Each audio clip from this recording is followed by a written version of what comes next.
Oke. Assalamualaikum warahmatullahi wabarakatuh. Tak Bipun. Selamat siang buat pemirsa Tribun Network, Tribun Lampung TV.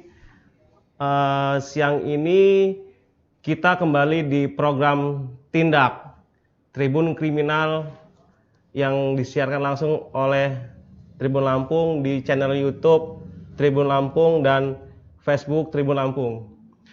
Oke, siang ini kita akan membahas seputar korupsi yang ada di Provinsi Lampung. Yang kita ketahui saat ini banyak sekali pejabat-pejabat kita yang notabene terindikasi itu melakukan tindak pidana korupsi. Nah, saya tidak sendiri, kita melalui Zoom meeting yang mana siang ini kita bersama dengan Bapak Rinaldi Amrullah. Oke, Pak Rinaldi Amrullah ini sebagai Direktur Pusat Kajian Masyarakat Anti Korupsi dan Hak Asasi Manusia Fakultas Hukum Universitas Lampung atau yang disingkat Puskam-Sikam FH Unila. Selamat siang Pak Rinaldi. Waalaikumsalam, selamat siang. Iya, gimana kabarnya Pak Rinaldi? Alhamdulillah, Alhamdulillah sehat. Yang penting di saat pandemi ini kita semua sehat, betul gitu Pak? amin. Iya. Pak Rinaldi salah satu pembahas saya dulu di skripsi Fakultas Hukum Unila, pembahas di skripsi dan hari ini menjadi narasumber saya ini. Saya juga bangga bisa berduet dengan beliau. Oke, Pak Rinaldi, kita akan berbicara terkait korupsi di Lampung ya Pak ya, yang saat ini kan sudah banyak pejabat-pejabat yang notabene teridentifikasi itu melakukan pelanggaran-pelanggaran yang tidak sesuai dengan etika sebagai orang atau pimpinan gitu untuk di sebuah daerah. Nah, mungkin Pak Rinaldi sebagai Direktur Puskam-Sikam menilainya sebenarnya bagaimana sih Pak melihat perkembangan kasus korupsi di Lampung saat ini yang kita ketahui seperti kasus ex Bupati Lampung Selatan Pak Zainuddin Hasan itu masih dikembangkan oleh KPK saat ini.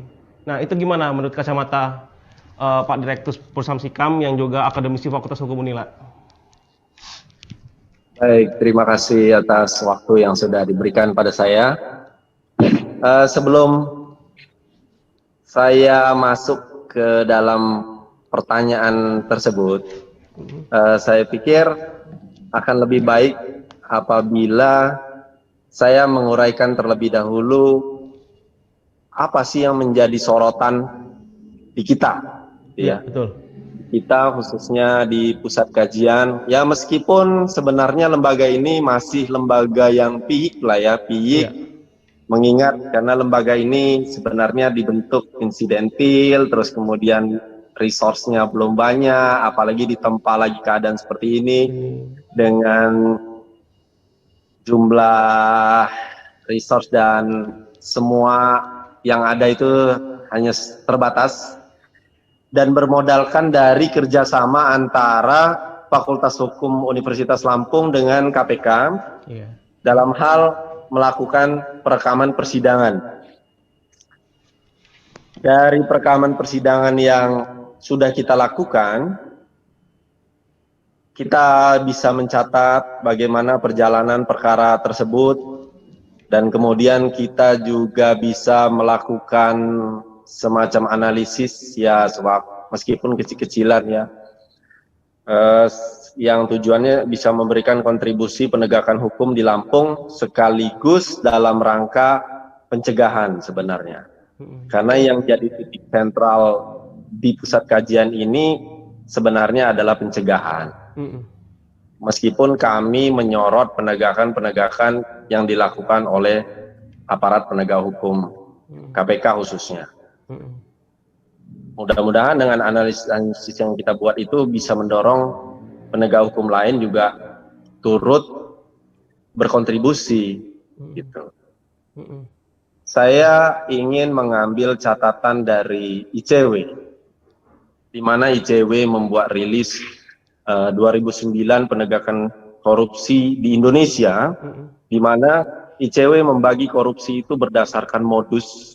Ada 12 item, yaitu melihat dari suap, kemudian markup, penyalahgunaan anggaran, penggelapan, penyalahgunaan wewenang, kegiatan atau proyek fiktif, laporan fiktif, pungutan liar, gratifikasi, pemerasan, penyunatan atau pemotongan, dan markdown. Nah, saya pikir korupsi berdasarkan modus yang telah dicatat oleh ICW ini, itu Lampung merupakan salah satu provinsi yang juga berkontribusi di dalamnya. Apalagi kalau sehari-hari kita melihat bagaimana pembangunan-pembangunan yang terjadi di Lampung, yang sudah dilaksanakan di Lampung, dan kemudian perkara-perkara yang juga diangkat di Lampung, baik oleh KPK, maupun oleh jaksa, maupun oleh polisi. Seperti halnya misalnya suap, gratifikasi yang telah menimpa sayangnya kepada beberapa kepala daerah di Lampung, yang sebenarnya pertanyaannya apakah hanya mereka, karena bicara suap dan gratifikasi ini biasanya melibatkan orang banyak ya, rantai. Kemudian dalam hal markup, kita bisa lihat apabila yang paling simpel aja, Anda jalan di suatu jalan yang baru aja dilakukan pembangunan misalnya, 1 tahun belum kelar, katanya bolong udah di mana-mana. Ya semua orang boleh bilang alam lah, kondisi di lapangan lah. Tapi saya pikir apakah hanya kita yang seperti itu kan? Karena ternyata catatan-catatan dari perkara yang menimpa kepala daerah itu banyak juga ternyata proyek itu memang di markup, sehingga dari hasil markup itu mereka bisa menentukan kewajaran penghasilan yang bisa diperoleh dari proyek yang akan mereka kerjakan. Itu sudah dihitung dengan berapa modal yang harus mereka keluarkan, mulai dari mendapatkan proyek tersebut hingga pada saat proyek tersebut dilakukan. Dan kita mencatat itu 20% dikeluarkan terlebih dahulu oleh mereka untuk para pejabat. Jadi udah pasti markup itu ada. Kemudian penyalahgunaan anggaran juga seperti itu. Kalau masih kita lihat ada catatan-catatan dari BPK, BPKP, ada centang-centang, bintang istilahnya. Bukan tidak mungkin, ada. Kemudian penggelapan juga begitu. Yang menjadi aset daerah tetapi dimanfaatkan oleh segelintir orang atau pejabat atau pemangku kepentingan. Penyalahgunaan wewenang juga begitu. Seperti misalnya perkara di Masjid yang ada, ya walaupun tidak diangkat dalam, maksud saya tidak masuk dalam putusannya, tetapi membuat suatu ketentuan adanya nota dinas, di mana sebelum adanya nota dinas yang dikeluarkan, maka anggaran tidak bisa dikeluarkan. Pada saat di persidangan dipersoalkan oleh KPK, itu dasarnya apa? Nah, di situ kita lihat kan penyalahgunaan. Kemudian kegiatan atau proyek fiktif, ya ada banyak lah itu. Kayak perkara-perkara dana makan minum anggota dewan yang pernah jadi persoalan waktu itu.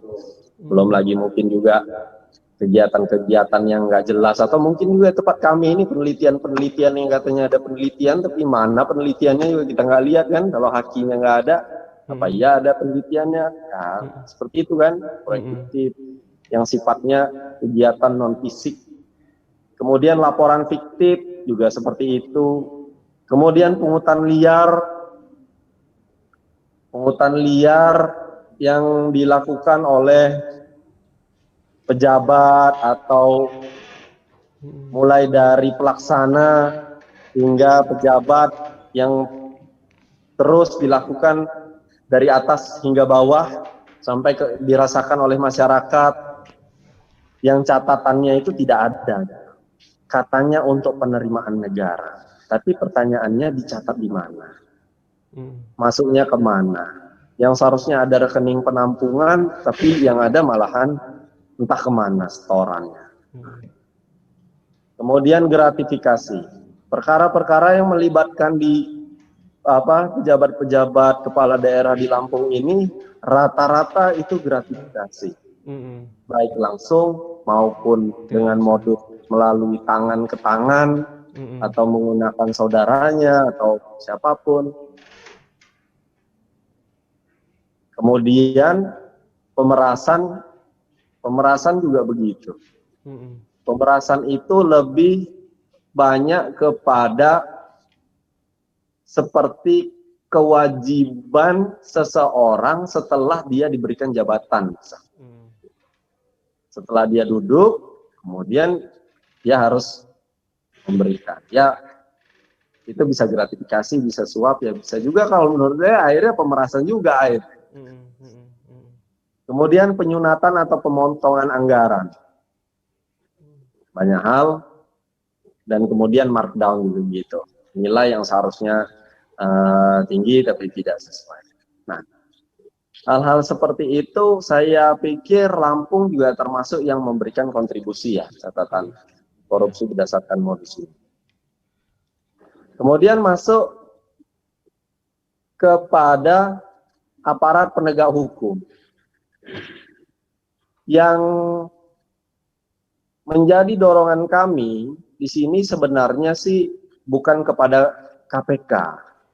Kalau KPK, menurut kami KPK itu lembaga yang nun jauh di sana sebenarnya.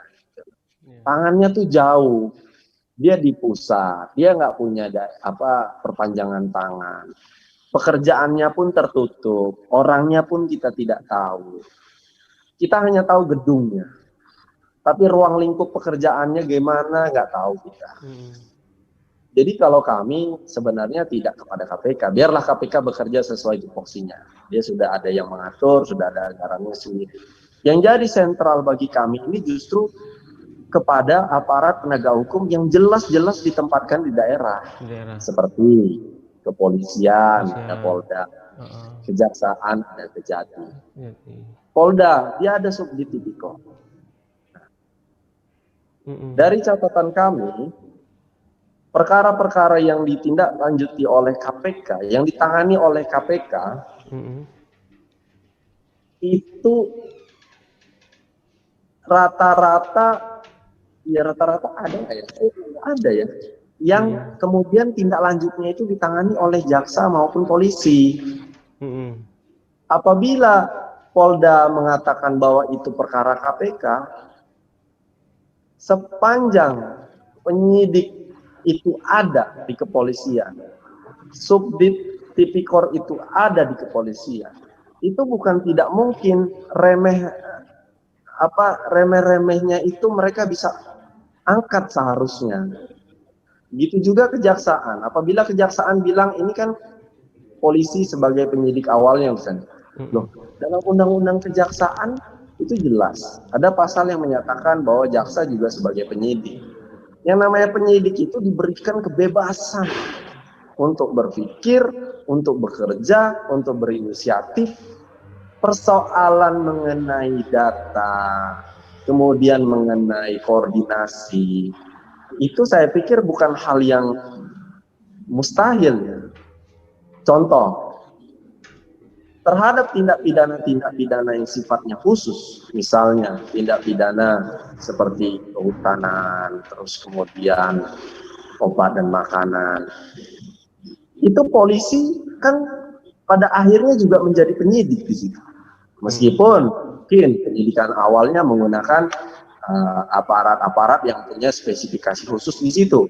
Ya artinya bukan tidak mungkin, apalagi yang kami lihat ini, yang kami greget ini adalah perkara-perkara yang sidangnya itu kita ikuti prosesnya dalam perekaman. Contoh, misalnya Lampung Selatan. Bupati Zainuddin Hasan saat itu banyak sekali saksi. Dan saksi itu pada dasarnya juga merupakan saksi yang turut serta.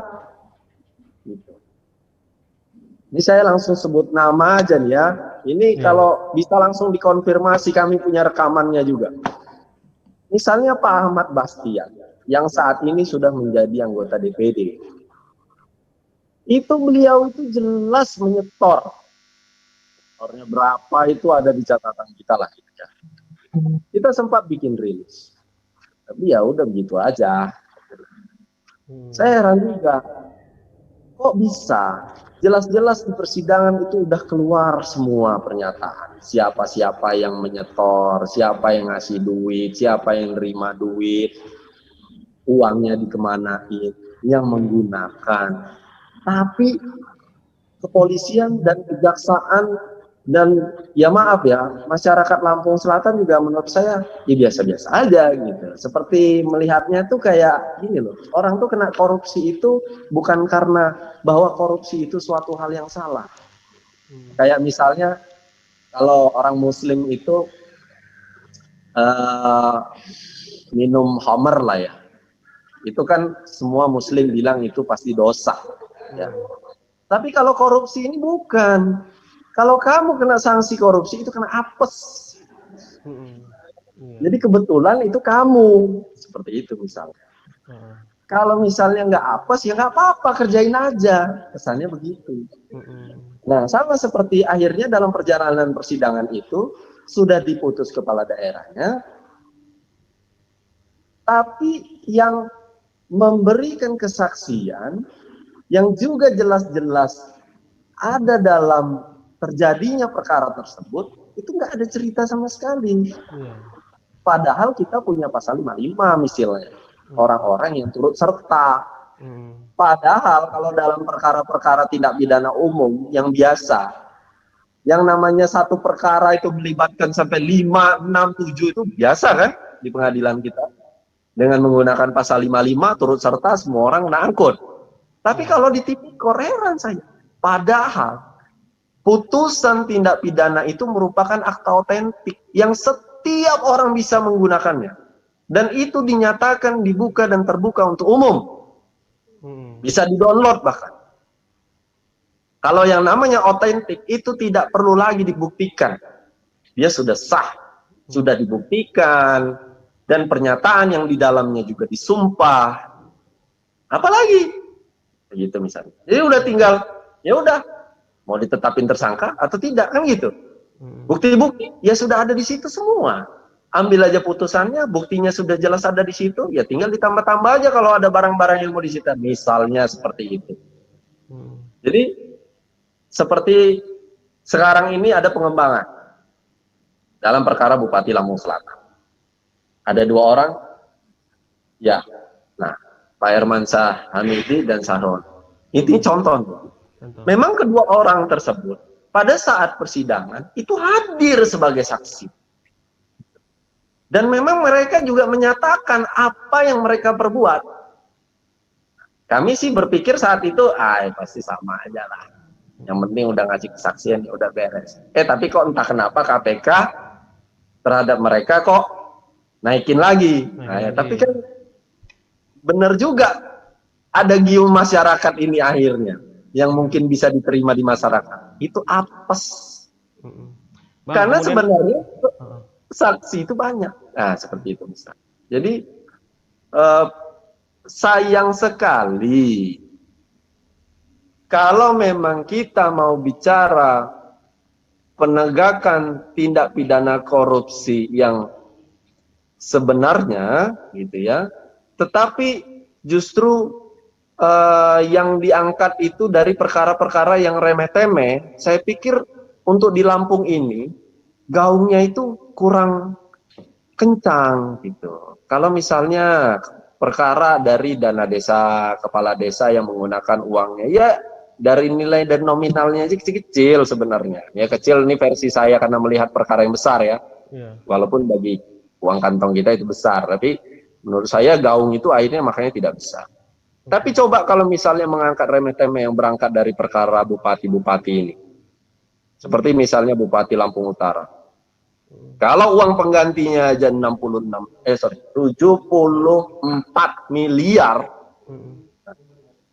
Bayangkan dari 74 miliar itu, apa iya kalau hanya Pak Bupati saat itu yang menikmatinya saja dan kemudian beberapa tersangka saat itu. Sementara kalau kita dengar di kesaksian itu, ya memang banyak ternyata. Kalau kita kembalikan kepada korupsi berdasarkan modusnya ICW tadi nih, di sini ada suap, ada markup, ada penyalahgunaan wewenang. Ini semua bisa ditarik ini semua. Nggak usah kalau polisi sama jaksa bikin alasan, ya kami kan nunggu apa catatan dari BPK atau BPKP, kita kan nggak bisa menghitung kerugian negara. Ya itu nggak usah dihitung lagi lah. Kan saya bilang, akta otentik ini untuk apa kalau gitu putusan ini? Nah, seperti itu. Tapi ya kita masyarakat tuh terhadap penegak hukum ya bisa pas. Jadi kalau untuk sebenarnya KPK ini kenapa sih Bang harus mengembangkan kasus ini? Kemudian apakah emang sudah cukup? Apa emang harus dikembangkan lagi? Yang kata Abang tadi ada 2 lagi yang kena panggil KPK gitu. Kalau bicara harus atau tidak, saya yakin tidak ada yang bisa menjawabnya. Karena itu murni inisiatif penyidik. Ya. Tetapi kalau saya ingin melihatnya, penegak hukum lain seharusnya melihat bahwa apabila ini adalah inisiatif yang kemudian KPK dengan inisiatifnya mau dan bisa melakukannya, kenapa kok penegak hukum lain tidak berinisiatif juga? Apabila kita ingin mendorong, ya kita itu ya ke sana gitu, mendorong bahwa mereka itu bisa sebenarnya berinisiatif. Karena sebenarnya kalau saya sih ya melihatnya Pak Herman Hamidi, Irmansyah Hamidi, kemudian siapa? Taroni itu sebenarnya sama saja mereka itu dengan saksi-saksi di perkara kepala daerah yang lain, statusnya ya, kedudukan dalam perkara tersebut tuh sama, ya sebagai orang yang, ya turut serta sebagai apa namanya perpanjangan tangan keinginan dari Pak Bupati. Nah dalam semua perkaranya Bupati di Lampung ini ya seperti mereka berdua tuh ada, cuman tinggal penyidik inisiatif ingin mengangkatnya atau tidak. Gitu ya. Bang, kemudian beralih ke Mesuji nih Bang, seperti ex Bupati Hamami kan mengajukan kasasi nih Bang atas kasusnya. Ya. Nah kalau Bang Renaldi sendiri bagaimana sih Bang memandang yang diajukan kasasi oleh Pak Hamami sendiri itu Bang? Kalau saya memandangnya ya biasa aja, itu hak setiap orang. Iya betul. Mungkin begini asumsinya, kalau dulu kan ada hakim yang namanya Altijo Alkausar ya, di Mahkamah Agung itu, Alkausar itu menjadi momok memang. Jadi sepertinya kalau misalnya mau kasasi itu orang tuh kalau bisa tuh nggak usah deh. Kalau jadi terdakwa, udah putus di tingkat pertama, tingkat kedua tuh udah mendingan udah deh selesai gitu. Kenapa? Udah tahu. Kalau misalnya kasasi bukannya turun, yang ada malah melonjak jauh gitu, malah lompat. Nah, sepertinya ini kalau saya melihat catatan-catatan di tempat lain juga, semenjak beliau ini sudah tidak lagi menjadi hakim di Mahkamah Agung, tren untuk mengajukan kasasi ini meningkat. Ya, jadi terkesan ini waktunya kita mencoba. Karena kan sebenarnya upaya hukum baik banding maupun kasasi itu kan adalah coba-coba. Coba-coba dalam artian ketika kemungkinan untuk turun itu masih ada. Nah, dengan harapan apabila nanti naik banding atau kasasi itu dia ada. Itu satu. Tetapi kalau saya menilainya itu yang akhirnya menjadi persoalan kan dalam hal aset recovery-nya sebenarnya. Bayangkan jika suatu perkara diputus pada tahun misalnya 2018 ya, 2018, banding, kasasi, dan kemudian dia putus-putus nanti 2021, ya, 18, 19, 20, sudah 4 tahun. Itu terhadap aset-aset yang tadinya sudah disita, yang kemudian sudah 4-5 tahun baru mau dilakukan perampasan, akhirnya nilainya itu kemungkinan malah jadi tidak bernilai. Itu paling itu aja yang jadi persoalan. Nah, cuman saya ingin mengungkapkan itu ada lagi satu hal yang menjadi sudut pandang kami. Andai pun misalnya jaksa dan polisi tidak mau mengangkat orang-orang lainnya, paling tidak ini kalau ada tindak pidana korupsi yang nilainya itu besar, tetapi kemudian dalam persidangan tingkat pertama tidak ada diterapkan tindak pidana pencucian uang, seharusnya kepolisian dan kejaksaan di daerah itu mulailah masuk di situ. Kalau kita memang peduli kepada daerah ini. Kenapa? Dengan TPPU itulah kita bisa ambil. Harusnya. Jadi bisa follow the money-nya. Kemana uang itu lari? Kemana? Kalau hanya mengandalkan dengan undang-undang tidak pidana korupsi, ya hanya mengajukan gugatan itu aja. Nah, namanya ngajuin gugatan perdata, prosesnya aja panjang, belum lagi nanti ya kekurangan bahan dan segala macam, walaupun itu sebenarnya bisa diakalin. Cuman kan effortnya jadi lebih tinggi. Beda dengan misalnya mereka menetapkan tindak pidana pencucian uang, langsung bisa melakukan penyidikan dan perampasan, hal-hal lain. Itu lebih cepat. Makanya adanya undang-undang itu. Nah, itu menjadi titik sorot kami terhadap kepolisian dan kejaksaan di daerah. Bang, kalau di kemarin kan sempat Kadiskes Lampung Utara nih Bang, tersandung juga nih Bang. Ya. Sidangnya kan masih berjalan posisi saat ini gitu kan. Nah, kalau Abang memandangnya perjalanan kasus beliau ini seperti apa sih Bang? Gimana ya jalanan? Abang sempat mengikuti juga kan kasus yang Kadiskes Lampung Utara sih Bang, si Bu Melisa kalau salah sih. Metisa. Bukan KPK kan itu? Kalau di bukan Bang, bukan. Kejari Lampung Utara yang menangkap beliau. Ya, diserahkan kepada Kejari Lampung Utara mengenai apa dana BOK itu ya? Iya, betul. Dana kesehatan itu. Kenapa memang? Kalau Abang menilainya dari sudut pandang kita Puskam Sikam seperti apa nih Bang perjalanan kasus tersebut? Apakah akan ada lagi yang sangkut gitu juga Bang kemudian?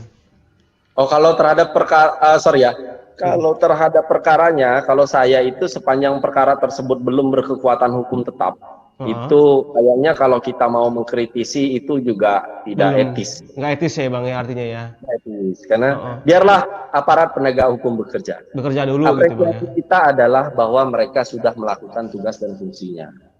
Karena kan bisa jadi itu hasil temuan maupun hasil laporan masyarakat, pengaduan masyarakat. Itu kemudian dana Bang, BOK hari ini kan ada kepala pekon nih Bang di Prengsewu. Kepala pekon di Prengsewu itu kan dijebloskan ke penjara karena sama kasusnya korupsi juga gitu kan terkait dana desa. Nah kalau seperti itu gimana sih Bang pandangan Abang sendiri Bang? Ya sudah benar, memang harus seperti itu. Gitu. Karena dana desa itu merupakan dana yang memang digulirkan langsung untuk masyarakat. Gitu. Kepala desa sebagai orang yang sudah ditunjuk oleh masyarakat, dipercaya, harusnya dia itu selalu memberikan bahkan pengumuman kepada masyarakat. Satu sen pun dia gunain itu harus jelas kemana. Betul. Gitu. Kemudian kalau dia tidak melakukan ya harus diterapkan tindak pidana padanya. Dan emang apakah termasuk dana desa ini emang lahan-lahan basah Bang bagi kepala-kepala desa gitu untuk meraup keuntungan secara personal gitu Bang? Eh, Kalau lahan basah, saya pikir semua penyelenggara negara yang sebagai pengguna anggaran itu semua itu lahan basah. Ya. Dana desa itu cuman kan kelebihannya dia itu langsung dan kemudian tinggal melaksanakan kegiatan dan kemudian diberikan laporan pertanggungjawabannya. Cuman kalau saya itu yang menjadi sorotan itu ternyata dalam pelaksanaan dana desa ini juga ada fungsi dari pemerintah daerah setempat. Nah, pertanyaannya itu, pemerintah daerah yang notabene harusnya sebagai pengawas dalam penggunaan keuangan itu kemana? Kemana? Oke. Ya kemana? Karena yang namanya penggunaan anggaran itu sebenarnya tidak melulu harus yang muaranya itu adalah korupsi. Tidak. Bisa dinyatakan ada kerugian negara, bisa dinyatakan ada pelanggaran, tetapi belum tentu itu korupsi sebenarnya.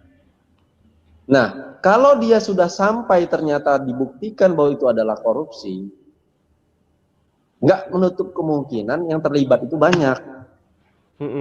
Tapi kalau hanya persoalan cacat administrasi, terus kemudian adanya kekurangan pembukuan yang baik, yaitu kan namanya mungkin resource-nya di desa ya. Tapi itu pun sebenarnya fungsi dari pemerintah daerah memberikan pendampingan dalam hal itu. Tetapi itu masih bisa dimaafkan. Kemudian Bang, saat ini kan mungkin kita ketahui kan penanganan COVID kan masih berlangsung nih Bang. Banyak kucuran-kucuran dana juga yang masuk kepada untuk penanganan COVID sendiri. Artinya di sini potensi korupsi menurut Abang sendiri itu emang apakah akan ada Bang potensi-potensi korupsi yang terkait untuk penanganan COVID sendiri gitu. Apalagi kan pemerintah sudah mengucurkan dana besar-besaran nih untuk penanganan COVID gitu kan. Nah, itu gimana Bang? Ya kami melihat itu udah banyak dibahas itu. Bahkan di Indonesia itu coverage-nya, ruang lingkupnya itu.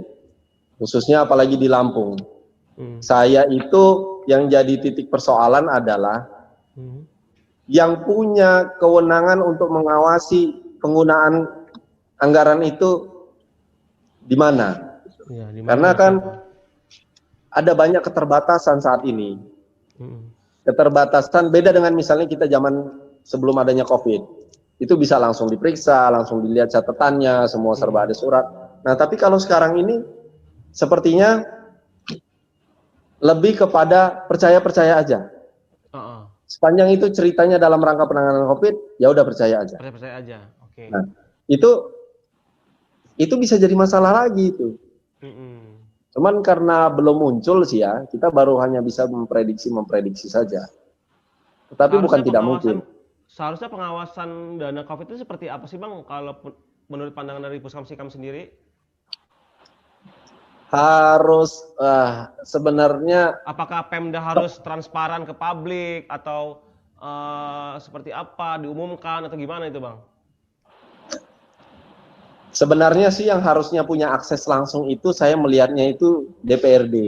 Oke. Siap. Karena mereka lah yang sebenarnya menjadi wakil kita saat ini untuk yang memang lembaga satu-satunya yang bisa masuk ke dalam itu secara menyeluruh. Dewan. Apalagi DPRD memang juga satu kesatuan sebagai bagian dari penyelenggara pemerintahan di daerah. Kalau kita bicara aparat penegak hukum baik internal maupun eksternal, ya itu sudah ada aturannya dan mereka pasti siap bekerja. Cuman kan yang jadi persoalan, ini dengan persoalan COVID ini banyak hambatan-hambatan lah seperti halnya kayak kita begini. Tetapi kalau lembaga seperti DPRD itu, dia langsung meminta pertanggungjawaban dan itu harus dilakukan secara rutin. Jadi karena rutinnya itu, saya pikir disitulah tempatnya kalau mau buka-bukaan harus.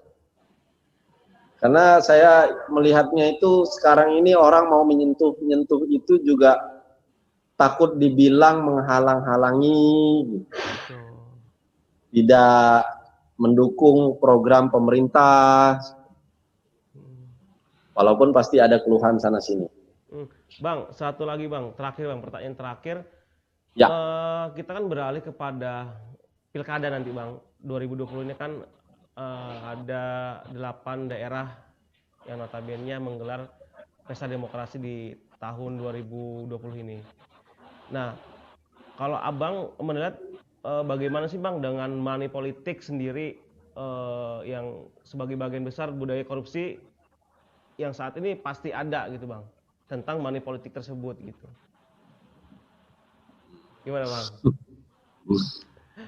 Gimana ya? Ya berasumsi itu boleh lah ya. Tapi kalau saya itu nggak tahu lah, saya itu nggak bisa menilainya gitu. Karena buat saya menuduh itu suatu hal yang salah juga.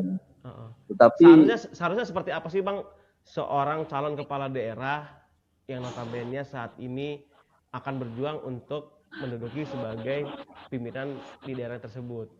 Nah ini kan money politik ini kan bukan isu yang baru-baru ini, tapi sudah setiap penyelenggaraan pesta demokrasi pasti ada segala macam gitu kan. Ya, ya dia memang bukan isu. Tapi kan persoalannya kalau kita lihat di lapangan, yang memberi uang ini bukan si calon gitu loh. Iya, tapi Anda boleh bilang uang ini dari salah satu paslon. Tapi kalau pidana kan nggak bisa begitu. Iya. Kalau tindak pidana itu ya harus kita buktikan. Kalau kita mau bilang bahwa dia yang menyuap, ya kita harus bisa buktikan bahwa itu memang langsung dari dia. Bisa saja misalnya saya, karena saya simpati terhadap seseorang, calon, kemudian saya menggalanglah suara dengan resource yang saya punya misalnya. Saya berharap agar si A itu dimenangkan. Nah, paling yang jadi titik tekan, sepanjang itu dari orang tadi bukan dengan menggunakan bagi-bagi duit, ya itu boleh lah.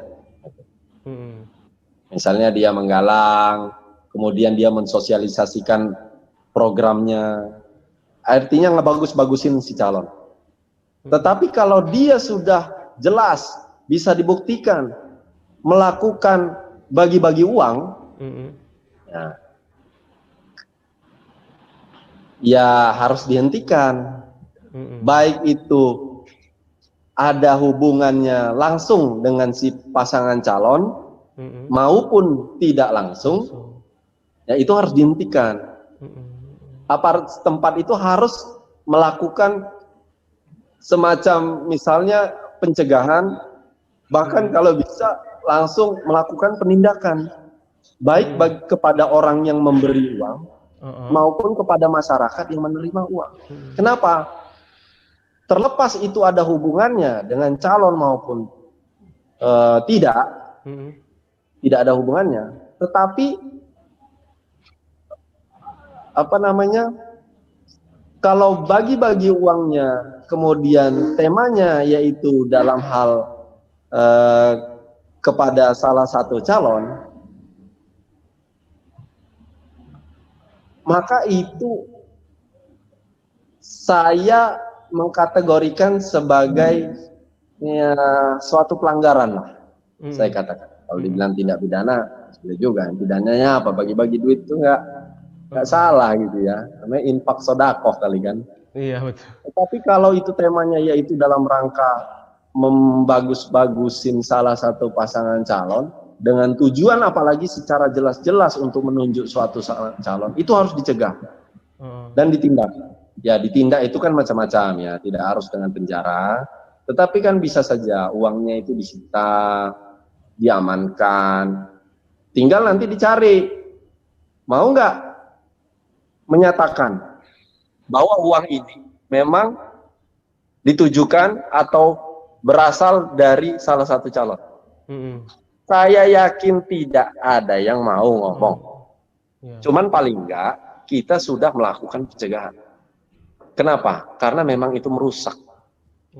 pada saat orang memilih seseorang itu karena ada sesuatu, dan sesuatu itu hanya pada hari itu, saya yakin.